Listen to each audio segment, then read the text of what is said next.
Good afternoon, and a very warm welcome to the first discussion at the World Economic Forum 2025. Let me also welcome those who are joining us on TopLink, as this is being live streamed. And let me remind everyone, if they want to tweet about this session, the hashtag is WEF25. We are going to be discussing what is clearly one of the most significant developments of this decade, of the last 20 years. We have the first Republican president who has won the popular vote. We also have one of the most stunning comeback stories, political comeback stories in recent history. We also have promises of turning the world upside down and restoring sanity in some other aspects. And we also have a whole world eagerly awaiting the inauguration and what happens thereafter. To discuss this, we have a fantastic panel of editors. To my left, Mina Al-Oraibi, editor-in-chief of the National United Arab Emirates.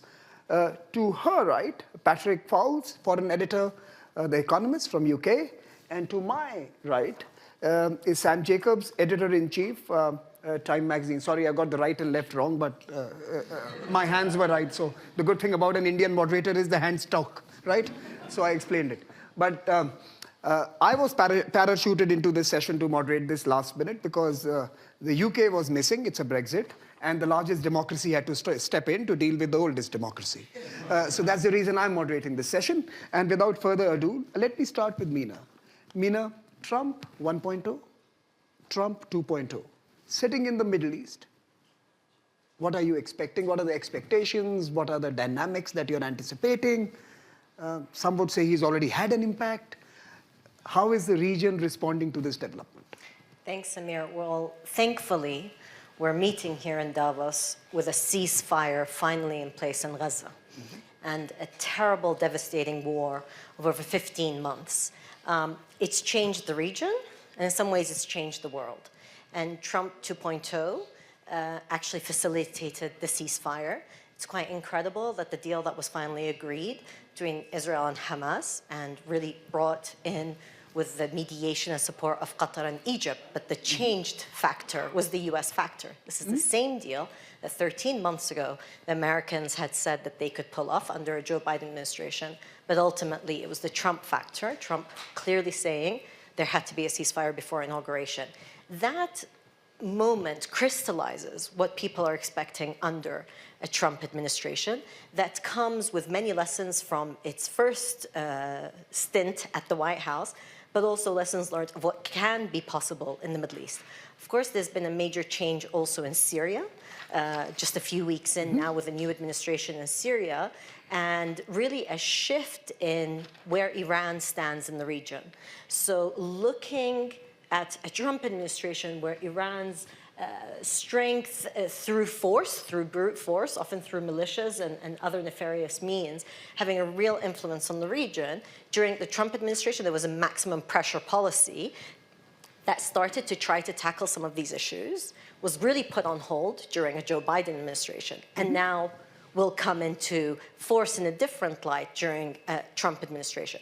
The one change is some of the main participants in the first Trump administration, like H.R. McMaster and other generals that were known to the region previously, are not there this time. So the military presence is less so in this Trump administration, and it's much more a business-focused administration or people who are going to be involved in the Middle East. And I think that's something people are looking to see what that means. I'm going to come back to you to understand how has the Middle East changed between Trump 1 and Trump 2, and who are the new actors there, other than the US, who are now going to exert themselves in what transpires in the future. And I'm going to come back to you. And I'm also going to talk about the two-state solution, which now seems to be something that the majority of the countries in the world are endorsing quite loudly. And how does that change, in many ways, the Trump dynamic that was set out in his first presidency? But let me first turn to Patrick. Patrick, you can also give a quick take on Trump 1 and Trump 2, how you think about the changes that you are likely to see and what has not changed. But also, what are the early indicators in terms of the key foreign policy priorities or economic policy thinking and of course, domestic policy issues that America always is consumed with. Yeah, so start with the domestic scene and Trump. He's going into this inauguration in a very different way from the first inauguration. And you may have seen the Wall Street Journal's just leaked some details of the initial speech. Instead of American carnage, we have a kind of optimistic can-do message for America. A much more convincing election victory for Trump than the previous result, which was contested. And there are strong signs that in some elements, the American public is quite strongly behind his agenda. For example, immigration and also the culture wars, gender, and so on, where Trump's values are actually probably closer to the American average than President Biden. And that gives him, in some ways, a strong domestic mandate. In terms of the domestic priorities, just to start off, I mean, I think what we're going to see is the method has changed to reflect that increased confidence and, let's be honest, that improved mandate. And we're going to see a flurry of executive orders that will instantly sort of test the capacity of American institutions on immigration. We could see stuff on TikTok effectively overruling a congressional judicial decision. We could see states of emergency declared on various things, including trade. So he's going to go for it fast and big in a confident way. If I could turn to the foreign policy side of things, I think, again, it's a stunningly different picture for several reasons. One is that the world is colossally more dangerous than when he was first in office. We have 2 wars still going. I'm not as optimistic as you on the ceasefire. So 2 wars still going. We have what I call the 3 A's: anarchy in some parts of the world, see Sudan, the access of autocracies cooperating more, and then in some cases this new problem of asymmetry, see the Houthis, where the American power is unable to cope with them. And I think he's coming in at a time when American deterrence has collapsed around the world. People are simply not as intimidated by the superpower. So what will Trump do on foreign policy? Think American New York real estate tactics. When you're a company that's overburdened and strained, you do one of 2 things. You escalate, or in US real estate terminology, you kill the dogs. You get rid of the weak obligations you have. And that framework, I think, will apply to how Trump views problems around the world. And the 4th A, the Atlantic consensus, how is the EU-US relationship going to pan out? Well, it's one of the test case, and it's obviously going to be, really difficult. I mean, I see the Trumpian agenda essentially as a more comprehensive and forceful expression of American power on a much more limited geographic scope.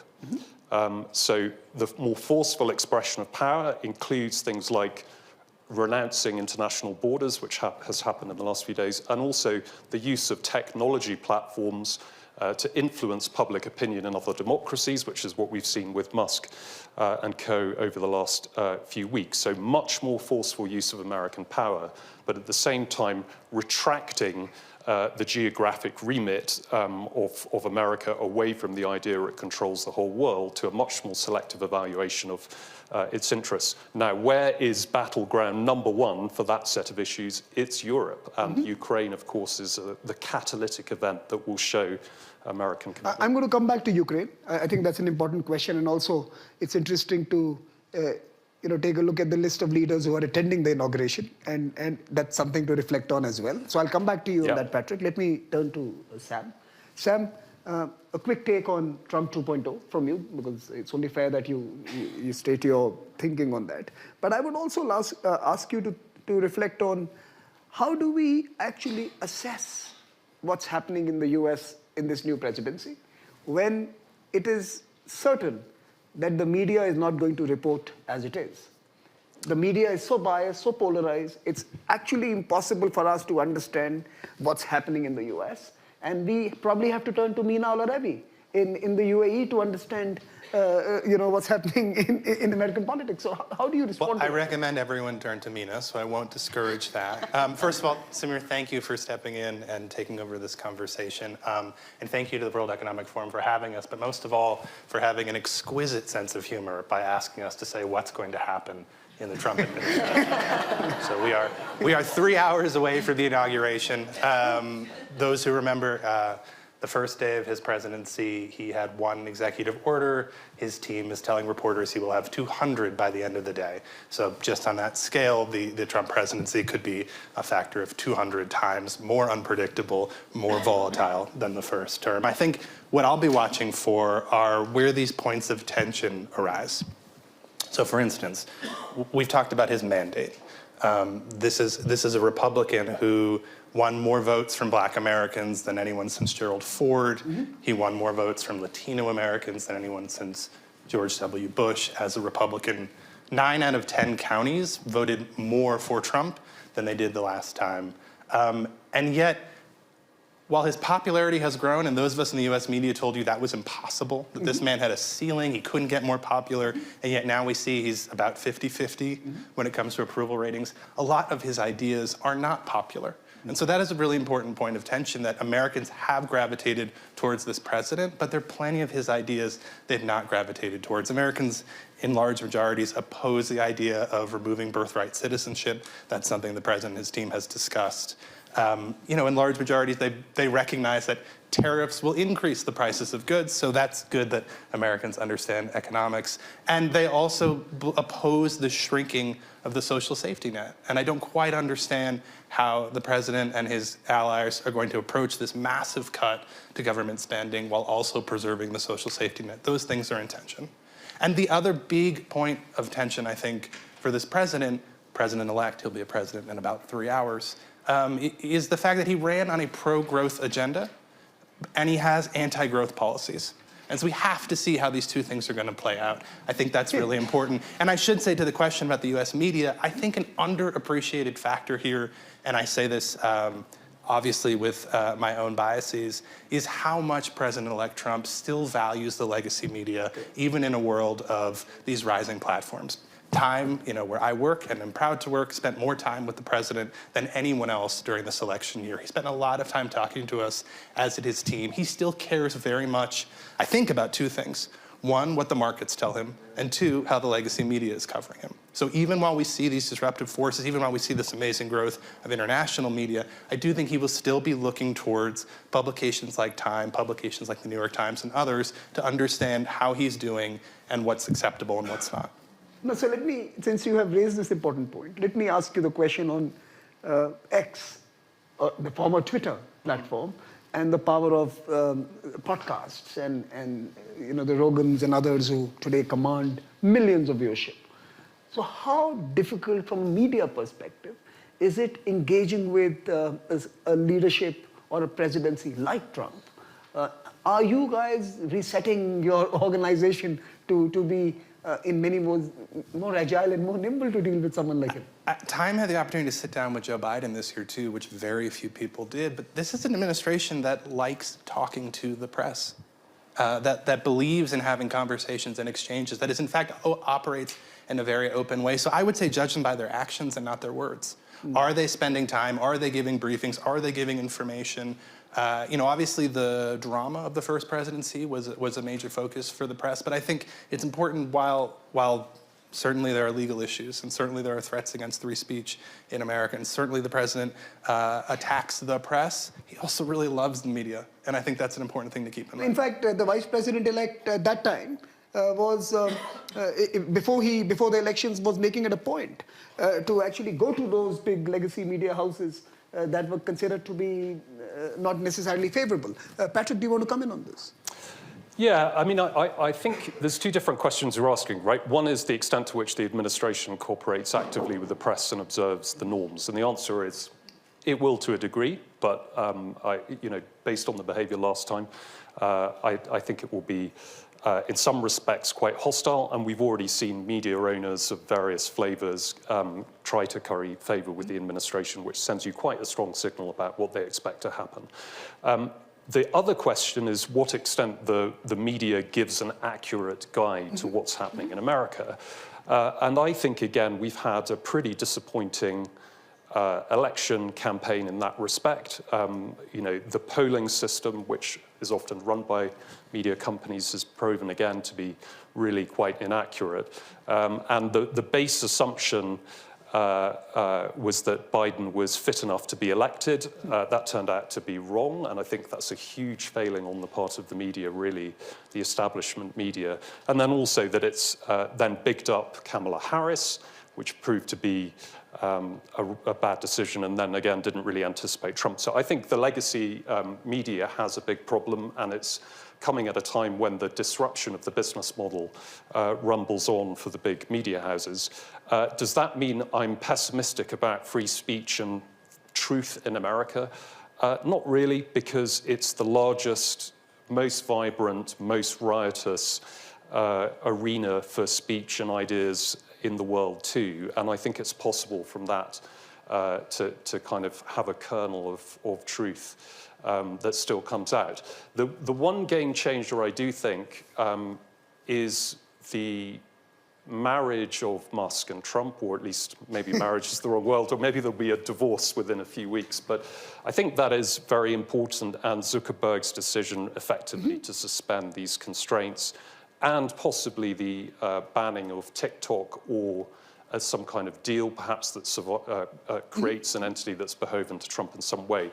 And I think they will be using that media platform much, much more aggressively to try and influence public opinion in the US. But as I mentioned before, Also overseas. Also overseas, and obviously places which don't have free media, China, Iran, Russia, for example, are largely immune from this. So paradoxically, it's actually the allies and democracies where the Trumpian distortion of... If you were in Berlin, you would complain about something like this, for example. Well, in fact, Chancellor Scholz already has. Yeah. Correct.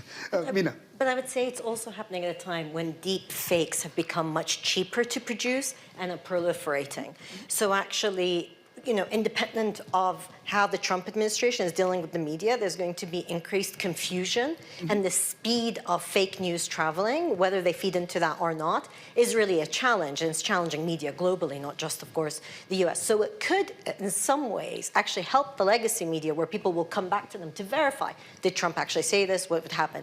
It's incredible to see how Donald Trump has used direct access to audiences by using his own platform, or of course now with Musk and Twitter, but there will still be messaging. And I think we found that actually with the Trump administration, they do want to talk to the media, and they do go to the legacy media, actually much more than we found with the Biden administration. So the role of the editor is perhaps even more pronounced today, because they have to make sense of all the noise that is available out there. A panel of editors decides the only answer. That's right, is that it is, that's right.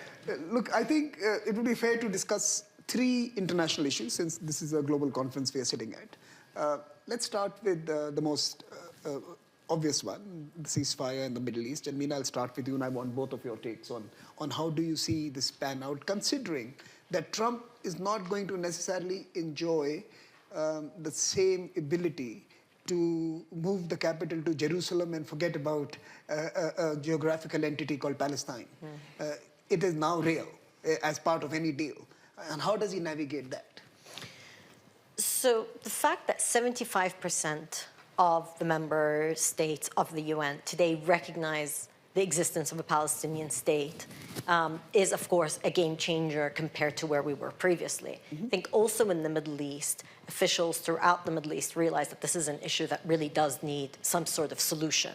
And again, the fact that the ceasefire was put in place just before the inauguration of Donald Trump shows that they realize this is not something that they want hanging over their heads from day one, but it is a long road ahead. And to your point about being optimistic or pessimistic, absolutely, there's still so much that can go wrong. There's a ceasefire in Lebanon, there's a ceasefire in Gaza, and at any point that can go. And we still have, of course, a terrible situation in Yemen.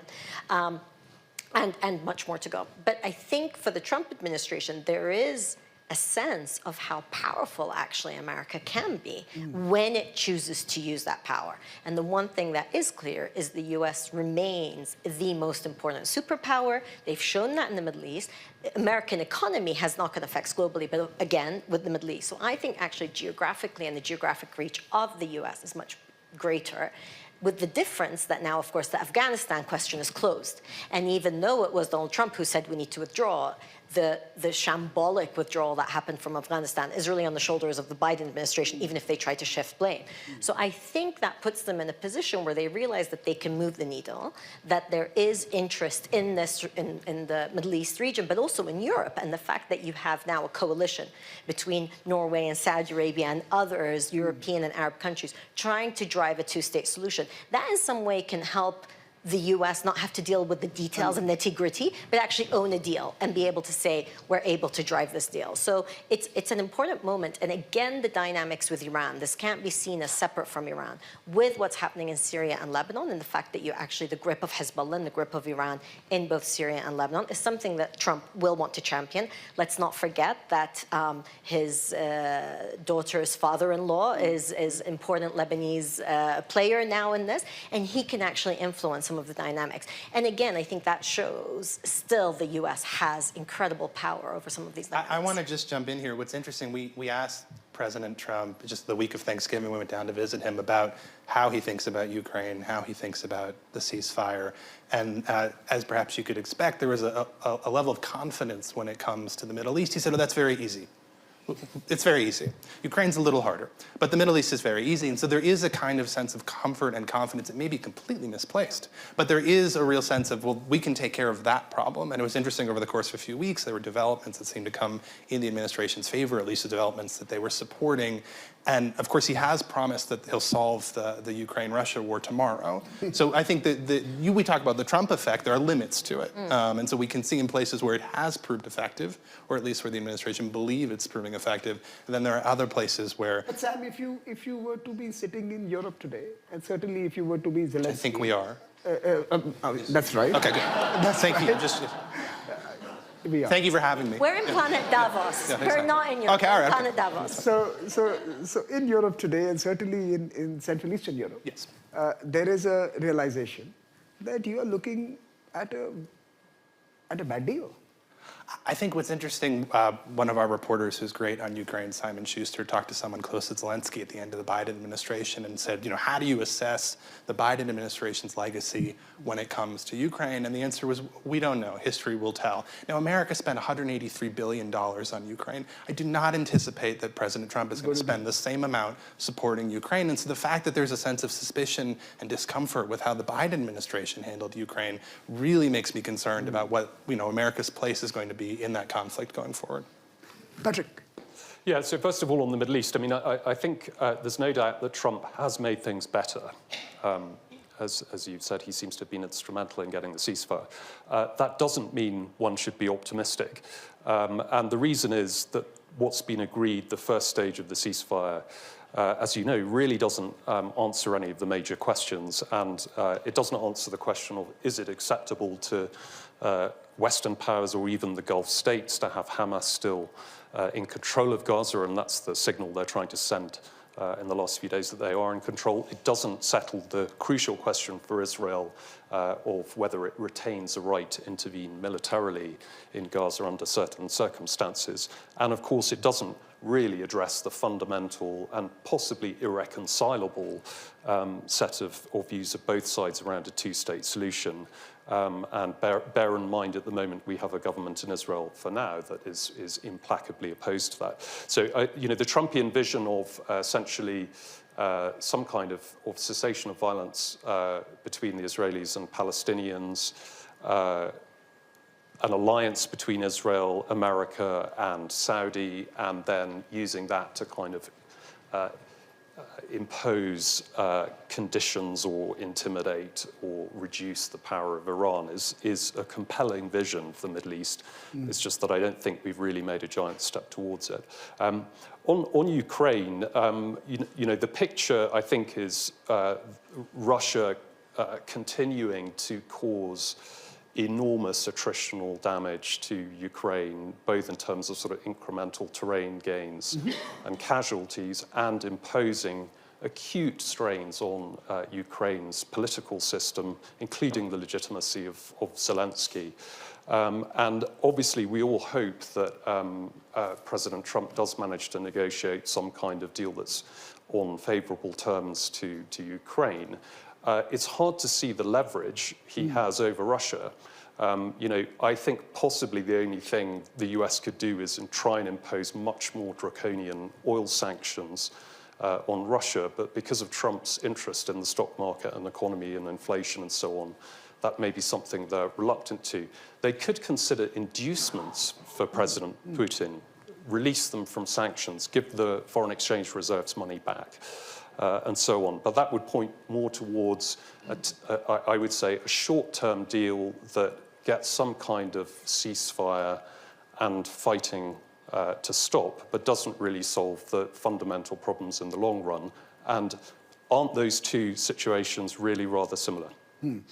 Patrick, I think you raise an important point, and we'll come back to the economy. I won't really speak about the energy business, the climate agenda, and of course, because that's a big topic at the forum at Davos each year. And what happens to the IRA? What happens to the big plans, and certainly from a Middle East perspective as well. We hosted the COP28, and there was a big announcement around the green transitions. What happens with that? But before we come to that, let's talk China. That's the third international issue I really wanted to pose to all of you. The US-China relationship. And we see here all sorts of news, right? Making a trip to China, inviting Xi Jinping to the inauguration. What's happening here? Well, I think if this is the one area where I think if you look at the Biden administration, the record's actually quite good from an American interest point of view. They've rebuilt a system of alliances in Asia and renewed it. They've imposed a number of controls on China's economy, which seem to be doing serious damage to it, and have got in a position, I think, where America appears to be the ascendant power, and China is stagnating. And if you go back to where we were 5 or 10 years ago, that's a pretty massive change. So Trump, in one sense, represents continuity, and in some sense, he's actually the intellectual author of the Biden policy. But I think we have very, very solid grounds to doubt his ability to apply over a sustained period of time that kind of strategy. One, because he likes deals on tariffs that may lead him to make concessions on other things. So the transactional element of Trump has risks. And two, because of his unease with alliances, which in the Pacific are the absolutely crucial element of American deterrence. Sam? And then I'm going to come to you on the same question. I believe, John Bolton wrote that when the president was president and discussed whether he would protect Taiwan, he said no. I mean, I think his record there is clear, and I assume the Chinese have read that. And so I think what's going to happen there is like we've said, quite unpredictable and quite risky. Sam, as Patrick mentioned, there's been now a continuity over a decade, perhaps, if not longer. I think it continues from Obama's second term right till Biden White House now, that there has been increasing American pressure on trying to prevent China from ascending both the technological ladder, but also the geopolitical power ladder, right? Is that going to change? Who is he listening to? Is he listening to the Elon Musks of the world who have significant business interests in China? Is he listening to a more hawkish voice than a Marco Rubio? I think the question is which of those voices is going to carry through, and I think... On a particular day. Well, and who speaks last. I mean, he is constantly evolving. And I think that is something to keep in mind. I think it's very hard for anyone to sit here and say, here's what the US-China plan is going to look like 5 years from now. Okay, Mina. The economy will be an important part of how Trump looks at China. I think he's less ideological when it comes to certain issues like Taiwan and others that have really dictated sometimes China policy. Marco Rubio is very interesting as Secretary of State, and I think there we'll see some influence. But I do think it will be driven by economic considerations. When it comes, again, EVs from China, this was an issue that, under the Biden administration was pushed out, and there are lots of American companies that are saying, hold on, what are we actually doing here? What does it look like?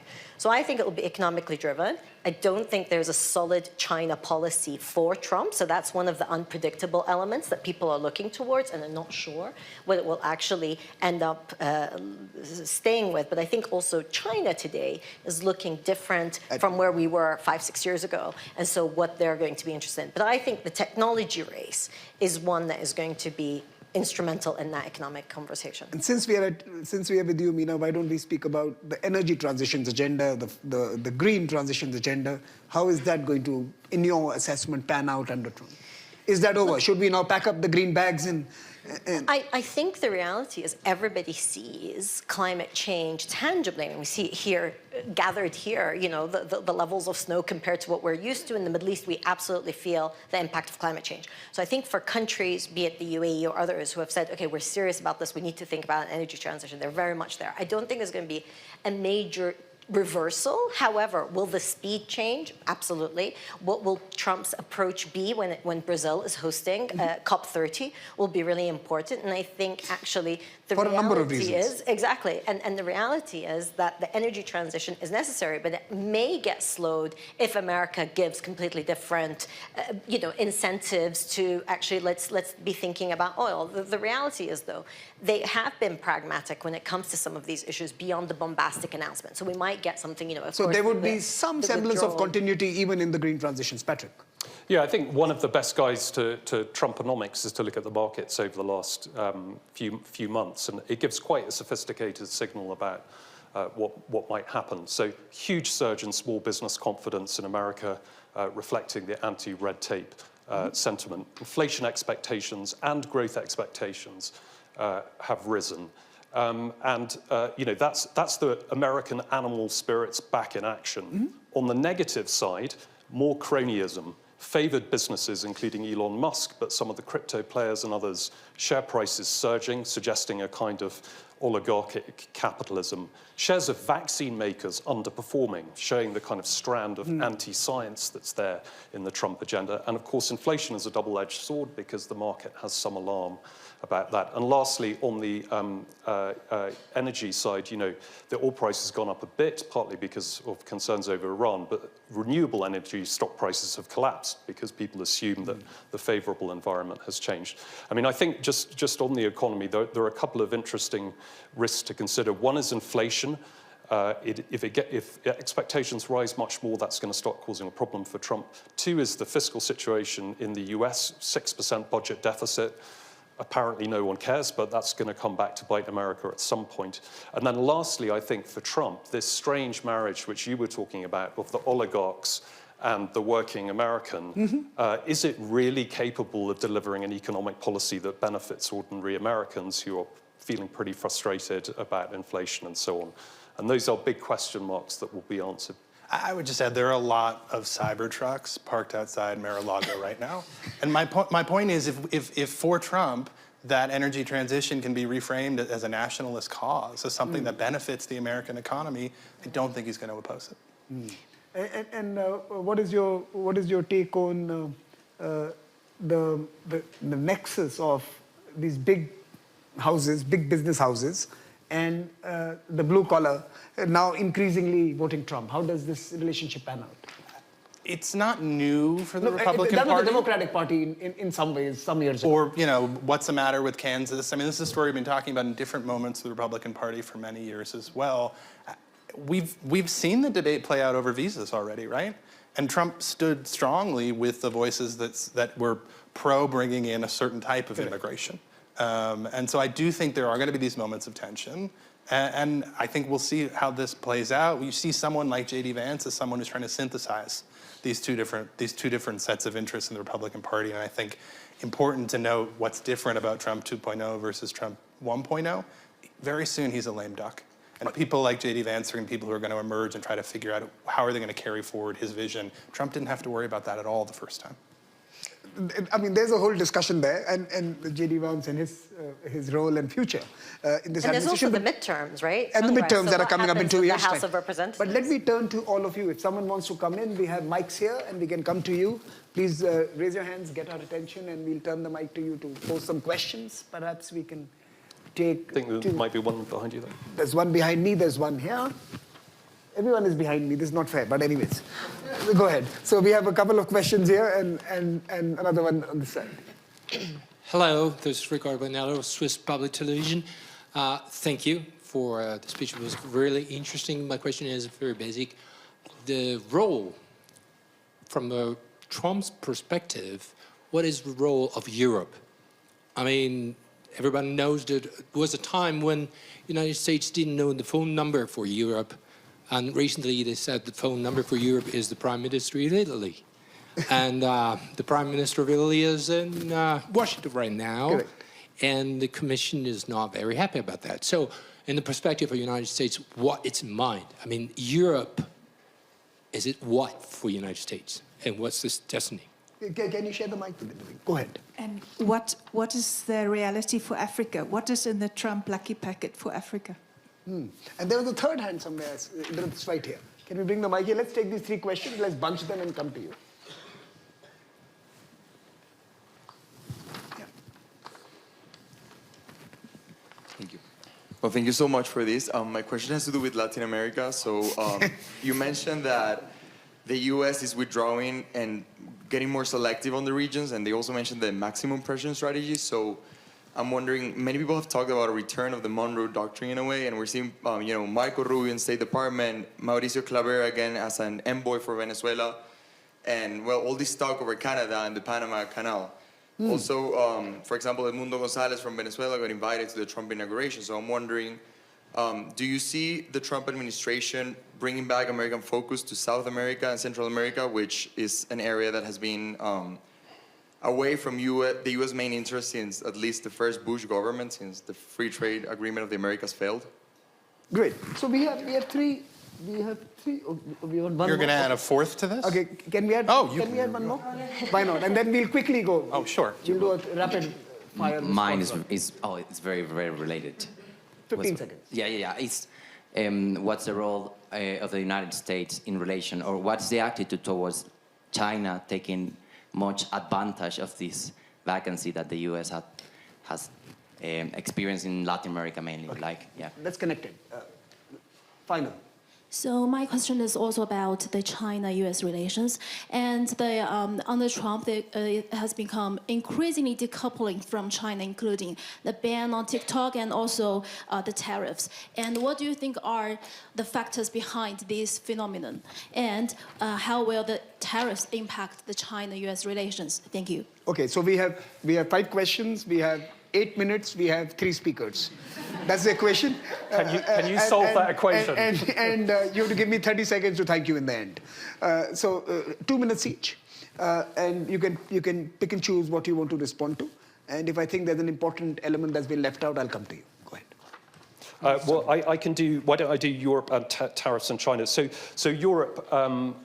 Problem A is Europe hasn't really got its act together. It's had a long time to do it. The defence situation is still kind of risible, really, in terms of the level of mobilization and coordination to take America's place, if that's required. So that's one thing. So Europe is coming from a position of weakness, which is always bad with Trump. The other thing is we have, notwithstanding your point about Meloni, we have the 2 core engines of Europe, France and Germany, in very difficult political situations, which will rumble on even after the German election as a coalition is built for some time. And I think that makes Europe the vulnerable party here, and that's a bad place to be. On tariffs for China, I think it's priced in already, and you can see the foreign exchange markets have been moving over the last month or two to basically kind of signal that the market's adjusting to a 10 or 20% tariff. Is it helpful? It's really not helpful at all for China, and makes things even worse. And China's ability to restart its economy is one of the central conundrums that will happen over the next few years. I would take this question and just pull back from it a little bit, which is to say the core of the strength of Trump's rise also sits inside of the weakness, right? So we have these movements for populism. We have a rising China still, despite whatever the kind of concerns are. We have these issues around global migration. We have these issues around climate change. All of that is driving a fury, which is driving Trump to office. And now in 3 hours, they're all his problem. And so all of these concerns about what's going to happen all over the world is no longer something that creates frustration and anger in the American voter, which leads to the election of Trump. It's not something he has to deal with. And so he is both the beneficiary, and now he's going to have to manage all these different questions. And I don't think for very long he's going to be able to say, this is the Biden-Harris administration's problem. And what about the question on the Monroe Doctrine and the Panama Canal and Greenland and Canada? I mean, his fascination with Greenland is nearly a decade old. In fact, it's an American fascination. This was discussed in 1947. We thought, well, maybe Greenland looks interesting. It's certainly, the guy loves real estate. You know, you can't deny, Canada would be nice. You know, and maybe the canal, and I mean, he thinks in that way, and I think he sees the world in a transactional way, and I think that I think we're all laughing about Greenland, and again, we shouldn't be in the predictions business. We're terrible at it, but like I think it's a real possibility. I don't think it's completely insane. I think something could happen. Look, just so that we're clear, Cody designed this panel to set the three of you up for failure. I appreciate that. You know, 3 hours before the inauguration, you three are now deciding the next 4 years of the presidency. Best of luck. But no one has yet spoken about the way, and I think that's an important question, Latin America. And the last 3 or 4 years under Biden, it was quite clear, and maybe it preceded Biden, but it was quite clear that China was the most important partner to most Latin American countries. Is it going to change under Trump? And I think that's the point someone was asking. Are we going to see America more engaged with Latin America as a serious geography of strategic importance? I can't say. I mean, we truly don't know. I don't think there's a consistent view from the administration today about how to approach these problems. I think the Argentinian role will be important. Clearly, there's a personal relationship there, and Trump, you know, thrives on strong personal relationships, and he just thinks, okay, this person can actually help develop that particular region or so forth. But I do think, and you know, like Sam, just thinking about the bigger picture, which is international law is incredibly weakened. Security architecture, Ukraine being a big part of that, but there is no real clarity on European security architecture. Security architecture in the Middle East is up in the air at the moment.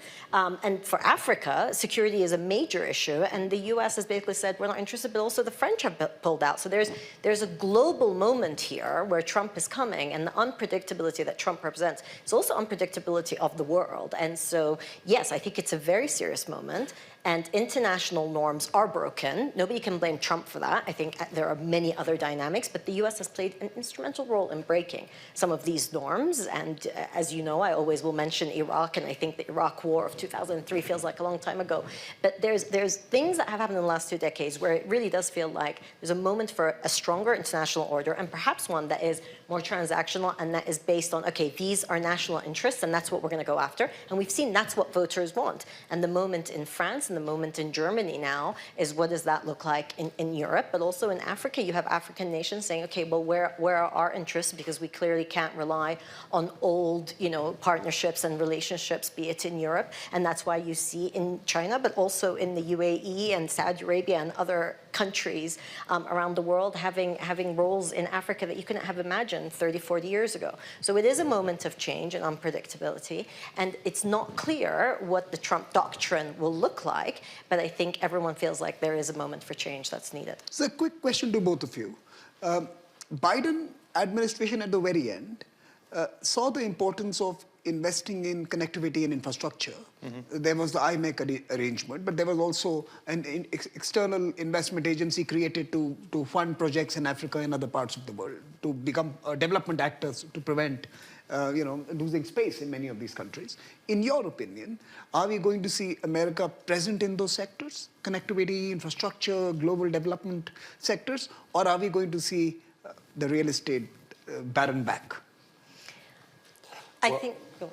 Go ahead. America would do well to be involved in those infrastructure projects and think about connectivity. And I think, again, the world is changing. So infrastructure, real estate, yes, but actually you need everything that's around that that's going to make sense. However, are there the right people who can actually implement that and see it through in the long term?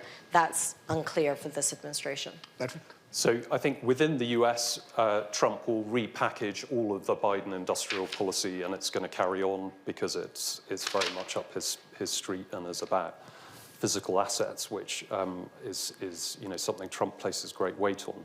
America will try and exert more influence over the world economy, but it will not do it through inducement, including the kind of things you were just describing. It will do it through threats and use of tariffs, coercion, from technology controls to, of course, tariffs. And the desire to influence the world economy is there to a degree, but the tools will be very different from the post-1945 order. Sam? This is a moment when everyone is looking inward. And so it's an interesting time to have a conversation about what American leadership looks like at a moment in time when the president-to-be is surrounded by a team that says that's not our problem. And I think it creates, to your point, Mina, they're creating unpredictability through their actions, and they also are rising to power because of that unpredictability. Great. I think this is a fantastic conversation to kick off Davos 2025. And I think it's an excellent segue to the inauguration that will happen this evening. Thank you. Please thank the wonderful editors for joining us this afternoon. And thank you for joining us for this discussion.